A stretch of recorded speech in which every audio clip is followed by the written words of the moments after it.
So let's get started. Lior, if you don't mind, we'll start with you today. So if you can share your screen and go over the tech alignment and spec, that would be wonderful. Yeah, sure. Hi, everyone. Great. Do you see my screen? Do you see the slideshow? Yes. Cool. So first of all, happy to be here. It's been a while, and I'm glad to see that there are so many participants are joined. So hello, everyone. Yeah, it's been a few months since we've been talking, and a lot of things happened in the R&D. And I want to talk about like a few milestones and the major things that we've been doing in the past few months and what we plan to do in the next upcoming months. So we changed a little bit in the development fundamentals, the way we work, and we introduced SAPs. SAPs are SSV improvement proposals, similar to EAPs in Ethereum. We'll discuss about it in a second. We've been working a lot on the SSV spec, defining how SSV should work and what it needs to enforce and how it should be tested. And we've been working on an improved version of the contracts. A lot of the stuff here are still work in progress, but we wanted to give you a little bit a peek to what's been done until now. So SAPs, as mentioned, similar to EAPs, it's a place for us to create a place to create documentation for some technical decisions that we're making, how a new feature that introduced to the system is presented, what's the purpose of that feature, and we can discuss a little bit about it and making it more transparent for the community and also for anyone that wants to participate in what was the reasoning for this feature, how it should be working before we start implementation of that. So we have a repository, it's an open source. You can see here an example of the SAP for DKG. And we have a few others, and we will be adding more. And you're welcome to comment, open issues, and propose new SAPs as well. And just to read and see, like here, probably we'll see what's going to come next, right? In terms of core level features. So those are SAPs. Feel free to ask questions if you have questions regarding that. We'll be happy to share more information if needed. Then the big thing is the SSV spec. So we've been working a lot in the past few months on defining the core functionality of how an SSV node or the protocol should behave, right? Like how in terms of consensus mechanism, how the consensus mechanism works, right? Like all the cases, how a validator client, like how we implement duties in a DVT technology within the SSV. So I didn't add here the repository, but I'll share it later. But it's under our GitHub. You can find it under SSV spec. It's a lean code implementation of the consensus mechanism, the duties that are running under SSV, and it covers with a lot of tests. So this is still all work in progress, but the majority of the work has been done in the past few months. We keep adding for it tests, and this is actually like a good placeholder to understand how an SSV node works, right? Because the implementation is a wrapper for the spec and has a lot of other implementations and features, but the spec is a place where the core functionality is explained in a much more simple way, and it's easier to test it. Our goal to use the spec is, so what we're doing right now is we are aligning our implementation, the SSV nodes that you are running. We started to work on aligning it to the spec. So we had an implementation, which you're familiar with, and we've been working on the spec in parallel. And now we're working on aligning the implementation to work with the spec. That will bring a few things, right? It will create our nodes to be a much more well-tested and a much more reliable, right? Like that they perform what we want them, what we expect them to perform, which sometimes in large-scale projects like the SSV, it's very hard to test it when the implementation is very big. So everything that we're going to do from now on that touches the core functionality, we will do it in the spec. We will cover it with tests. We will release a version, and then we're going to align the implementation to the spec.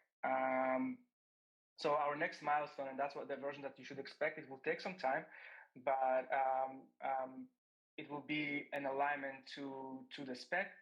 It will probably require some type of fork, or maybe we'll do like a silent fork, like shut down the network for a day or two, and then just relaunch it. We're still discussing about it, but it will be a big milestone for us and a great preparation for the SSV network, the SSV nodes to be the readiness for mainnet, right? Because we feel much more comfortable when we work with the spec and we can test it against the spec. As it mentions here, the spec has spec tests that cover all the cases, but those spec tests can be run on any implementation. So we can run those tests on our implementation and make sure that our implementation is aligned to the spec, and then to ensure that the behavior is what we expect from the SSV network. So yeah, that's our main focus right now on the SSV, and that's why like you haven't seen versions lately, because this is going to be a big milestone, and hopefully by the next operator call we will release more information on when that's going to happen. Right, that's about the SSV spec. The next thing is the contracts. So with launching Shifu, we launched the new contracts that allow more functionality and was more oriented for gas optimization. And now we kind of refining and preparing the last version of the contracts, and that's going to be the contracts v3, which focuses on mainly on gas optimization and security improvements and audit, and but also adding a bunch of new features like bulk operations, bulk registrations, and permissioned operators, where it will allow operators to accept validators from specific whitelist addresses, and etc. It comes with a few more additional features, but not a lot of big changes in terms of the basics from contracts v2. Yeah, so that's from some dev updates. I try to make it short. Obviously, we work on a lot of stuff in parallel. And hopefully in the next operator call, we'll also introduce something we call a DevNet, a private network that will help to test the SSV network on scale, but I prefer to talk about it on the next operator call. Thanks, Lior. I wanted to state that, so kind of if we put everything into kind of a roadmap, we have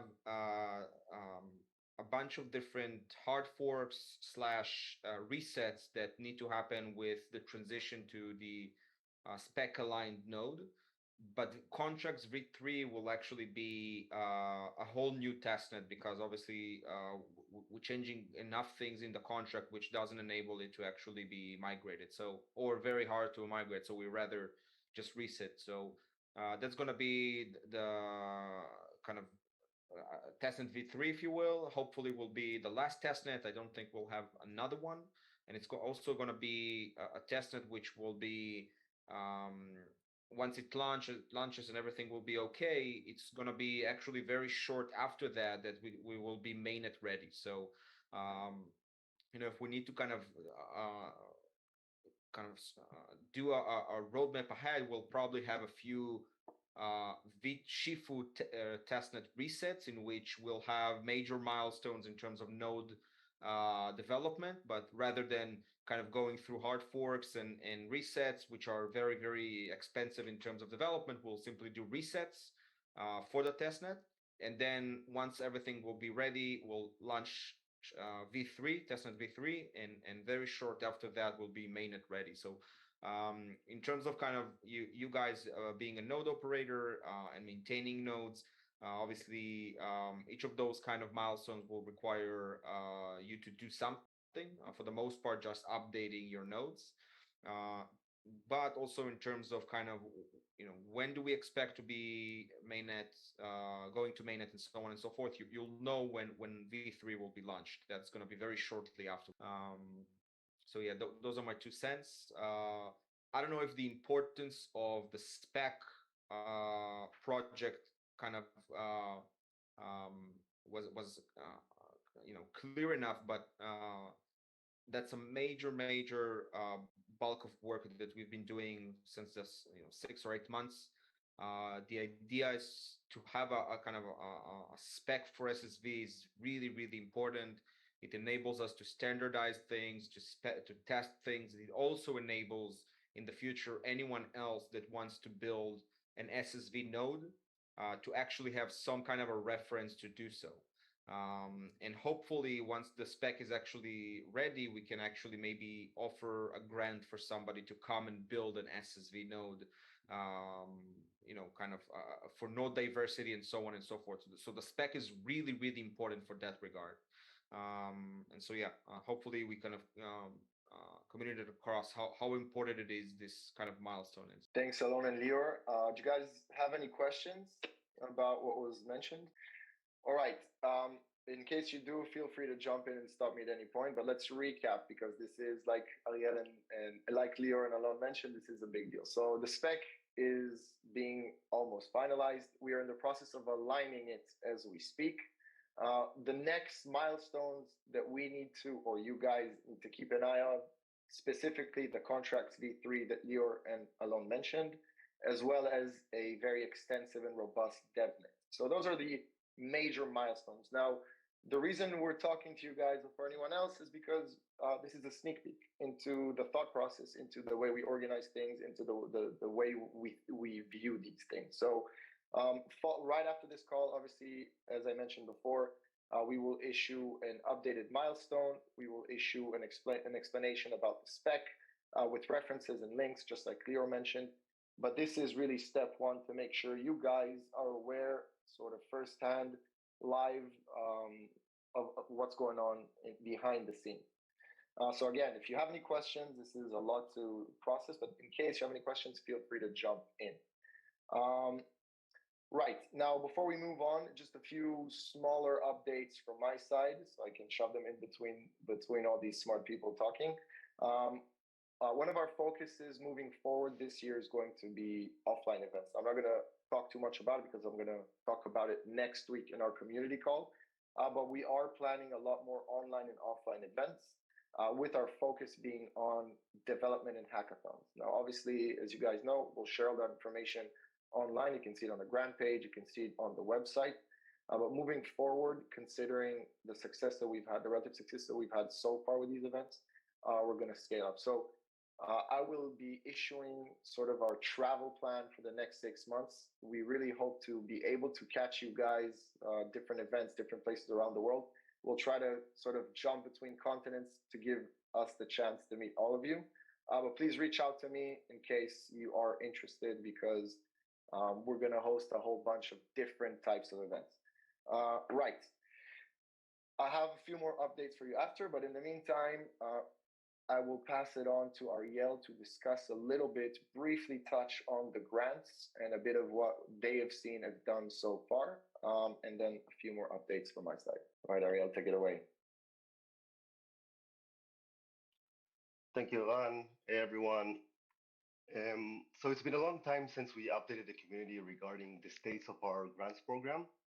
So since inception, we already have about 20 teams building different staking applications and tooling, ranging all the way from staking pools, staking services, and all the way down to monitoring and alerting services.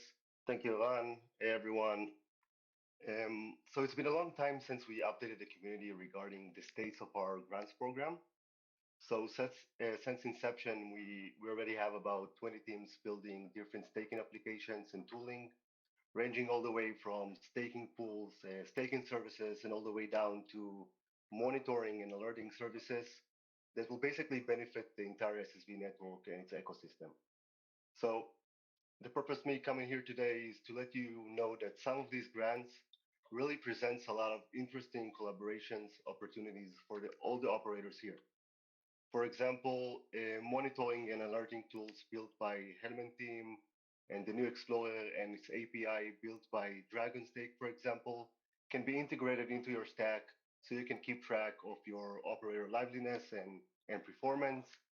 Also, many of the staking pools are looking to partner with reputable and experienced operators to manage all of their validators. Thank you. That's it. Yeah, I wanted to kind of extend this point as well. I think that, we've been in this development cycle for a very long time now, but we're starting to see kind of the end of the road in terms of mainnet readiness. And I think that, you guys all are professional services.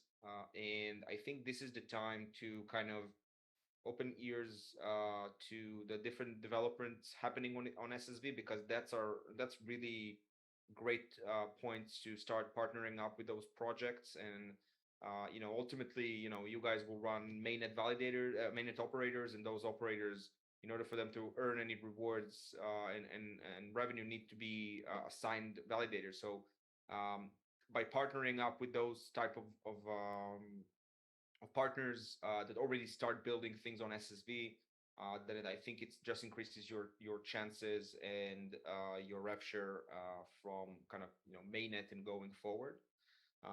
And the more we'll have those development happening, obviously, the more the bigger the pie is. And so definitely encourage anyone to reach out to us, to the grant committee, to the projects themselves. You know some of them, and those you don't, will be happy to do the introductions. But I think that this is definitely a good time to start doing that. If you look back and see the big staking pools out there, they all started with kind of a bunch of partners and grew from there. The Lightovs of the world and so on. And so you want to be the first ones to kind of get in and hit the ground running. And so yeah, that's one thing that I definitely think that you guys need to follow. And the second thing is, I don't know if Taiga is here as well. We've kicked off the operator verification group, which basically is the authority to kind of create a framework for which operators on the SSV network will be verified. So you know the verification function from the testnets, but obviously going to mainnet, that's a really important one. And so I also encourage you guys to kind of we haven't published anything yet, but once we will, to kind of listen up, because ultimately I think that's very important for every operator to become verified, because that obviously increases chances to be selected by others to run their validators. And so it all comes down to kind of, we're in the last, hopefully, few months until we can say we're mainnet ready. And yeah, anyone who's been long enough in the testnets, I'm definitely thinking, or at least thinking, that you guys are here to also be in mainnet and add it to your business, to your existing business or new businesses. So definitely a good time to start checking those things out. Perfect. Thanks, Alon. You actually beat me to it. I was about to ask you. Right. So as you guys can see, a lot of the focus right now is on formalizing and organizing the activity, whether it is the actual SPEC, the verification of operators, or all the way to the DAO. You guys will see a lot of activity happening, many proposals being placed under different categories. Keep in mind that we see mainnet approaching, and we're organizing everything from the marketing all the way down to the dev in preparation for mainnet. So we're shifting our focus and marking down everything that needs to be achieved for mainnets, and you guys will see more of that happening. So with that being said, keep an eye on what's happening in the forum. One of the more important updates was actually the proposals were actually updated today. In the next couple of weeks, we'll have a lot more significant ones. So a lot of the finalization is taking place. So this is about the right time to be on alert to make sure you guys capture everything that's happening. The reason why I'm mentioning this, and it's because Fuad is not here today, but he will join next time, is that one of the things that we're considering and mapping out is the token model, the tokenomics behind the project. Now, it'll be extremely significant for you guys to be able to get a front row seat into the thought process and into the way the mapping out takes place. So again, next time we'll bring in Fuad. He's leading this for us. He has a lot of very interesting updates for you guys. So we're starting with the spec. We'll move on to V3 contract. We'll move on to token model. We'll move on to everything, and we'll make sure to give you guys access to it as early as possible. Right. Just last question, last updates from my end. We'll be focusing a lot more on the ecosystem development. So that means anything from grant calls all the way to this, and helping individual operators and individual stakers find their match and understand what the next process for them in SSV should be. You already, all of you guys know Maddie by now, but you can reach out to any of us and we will help you understand what's happening. The focus is the ecosystem, making it more robust, bringing in more players into the space. Right. I think that this was exactly 30 minutes, which is the first time we actually made it on time in terms of the update. So I am pretty happy. Do you guys have any questions before we end the call for today? All right. So either all of you are asleep or whatever we said was extremely straightforward. Either way, as a reminder, we will write up a piece about the spec. We'll explain the milestones. We'll explain everything to you guys. And this recording will be shareable with the rest of your team. So take your time, go over what was said today, share it with your team, and come back to us in case you have any questions. We should be able to schedule the next tech and operator calls shortly. So in the next week, you should be able to see. Yeah. There was one question somebody asked: is the DKG part of contracts 3? Anyone who asked that question can identify himself. I won't make you public, but so DKG in SSV, also known as zero coordination DKG, is basically a pure P2P protocol. It has nothing to do with the contracts, and so yeah, it has nothing to do with the contracts. It's pure P2P. And the state of it is that we're working with RockX to finalize the spec, and alongside that, kick it off into development. We'll have very kind of quick and dirty iterations on that, and see where it goes, because it's kind of an external part of the protocol, so we can make it quick and dirty. It doesn't influence the actual SSV protocol. The idea there is that it's a zero coordination DKG, so basically every node on the network is DKG ready. And so what it means is basically anyone can choose you guys, your nodes, to run a DKG with you. And so that's super, super cool.